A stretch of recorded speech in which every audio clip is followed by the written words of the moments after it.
Hello, good day everyone. I am Aileen Balangitaw. On behalf of Group 1, I am presenting our topic entitled Curriculum Development.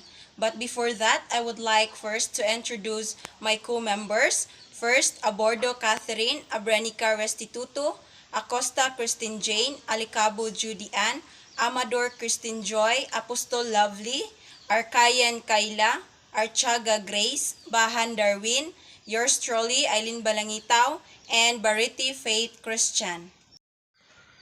At this point, we will be learning about the four fundamental curriculum development. These are curriculum planning, curriculum approach, curriculum organization, and curriculum design. What is curriculum?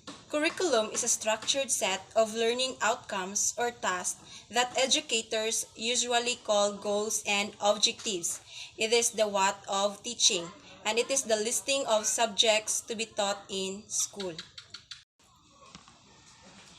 In addition, curriculum is a document which describes a structured series of learning objectives and outcomes for a given subject matter area. It includes a specification of what should be learned and how should be taught, and a plan for implementing or assessing the learning. Curriculum planning. A curriculum plan is the advanced arrangement of learning opportunities for a particular population of learners. However, a curriculum guide is a written curriculum. The participants of curriculum planning get involved in a variety of activities such as discussing common problems, making decisions, developing a functional philosophy, studying learners and the environment, keeping up to date with the knowledge, studying ways to improve instructions, and carrying research and evaluation. Curriculum approach. It is a way of dealing with a curriculum, a way of doing, creating, designing, and thinking about a curriculum. Then, the curriculum practitioners and implementers may use one or more approaches in planning, implementing, and evaluating the curriculum.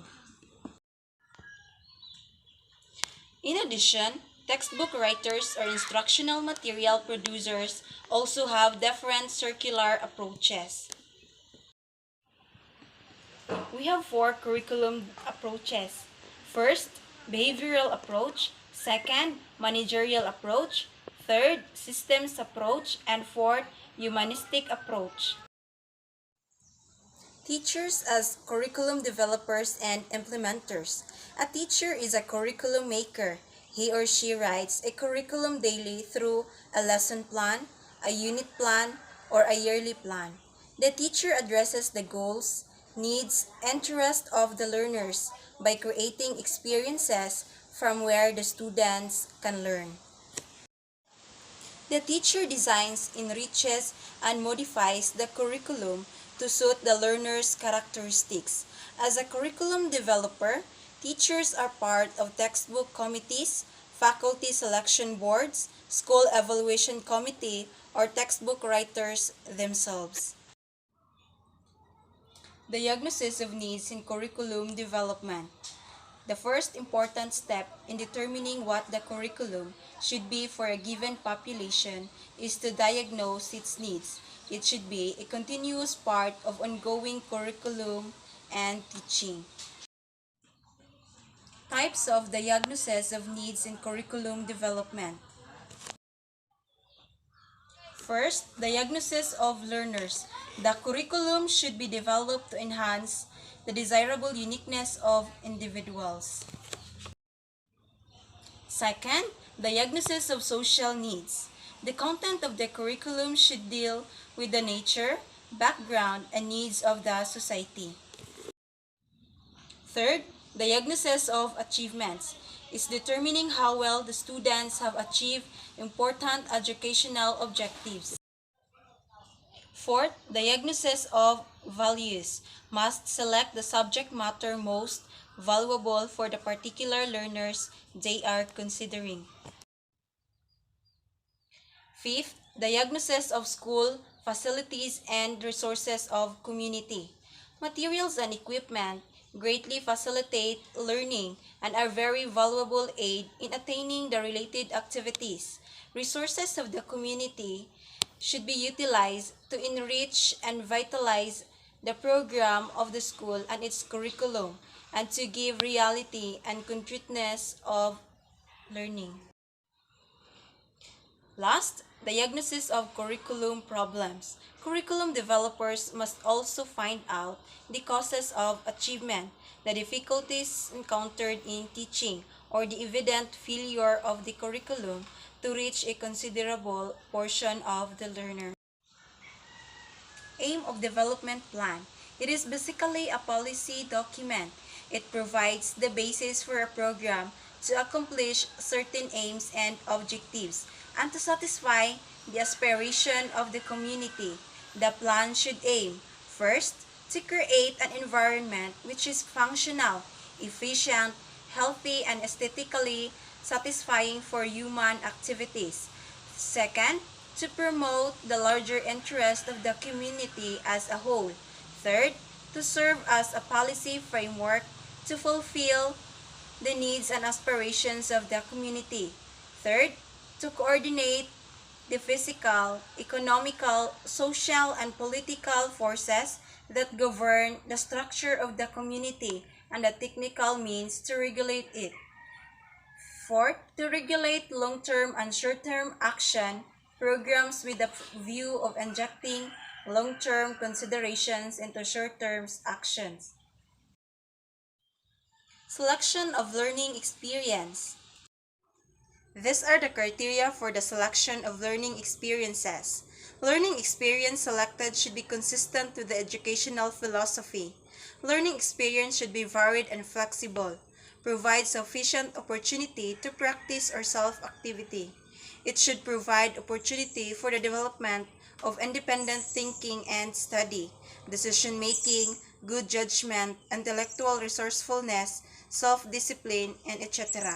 Learning experience should be adapted to the needs and concerns of the students. Learning experience are arranged in a manner that provides continuity, sequential development, logistic manner, correlation and integration of theory, practice and clinical learning experience which will facilitate effective learning.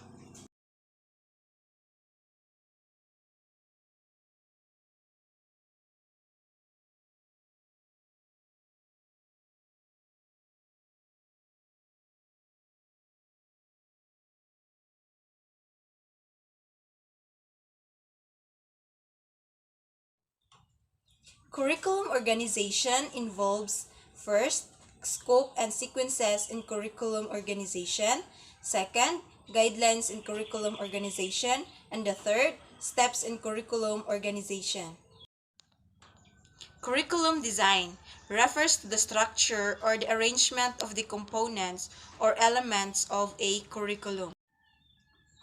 We have steps in curriculum design according to Firno and Nowak.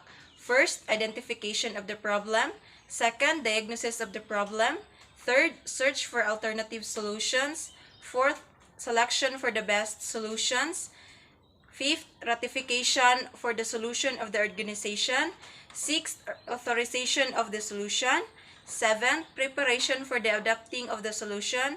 Eighth, adoption of the solution. Ninth, direction and guidance of the staff. And the 10th, evaluation of the effectiveness of the solution.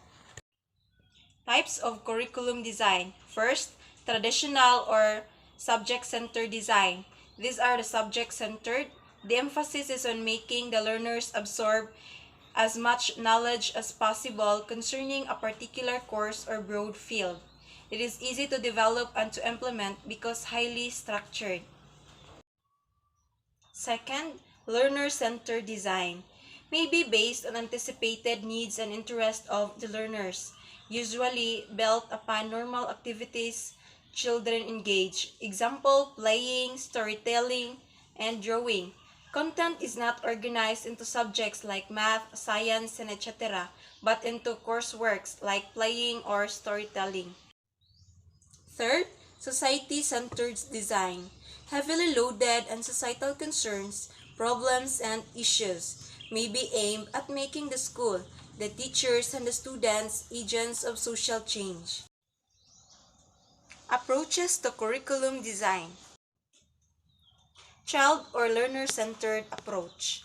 The learners are the center stage in the educative process. The curriculum is built upon the learner's knowledge, skills, learnings, and potentials. Subject-centered approach anchored on the curriculum design, which prescribes different and separate subjects into one broad field. First, the primary focus is the subject matter. Second, the emphasis is the bits and pieces of information which are detached from life. Third, the continuing pursuit of learning outside the school is not emphasized. Fourth, the subject matter serves as a means of identifying problems in living. Third, problem-centered approach. This approach is based on the curriculum design, which assumes that in the process of living, children experience problems. The learners are capable of directing the guiding themselves in resolving problems. The learners are prepared to assume their civic responsibilities. The curriculum leads the learners in recognition of concerns and problems and in seeking solutions. To sum up our discussion, a curriculum is considered the heart of any learning institution, which means that school or universities cannot exist without curriculum. Curriculum development has a broad scope because it is not only about the school, the learners, and the teachers. It is all about the development of a society in general.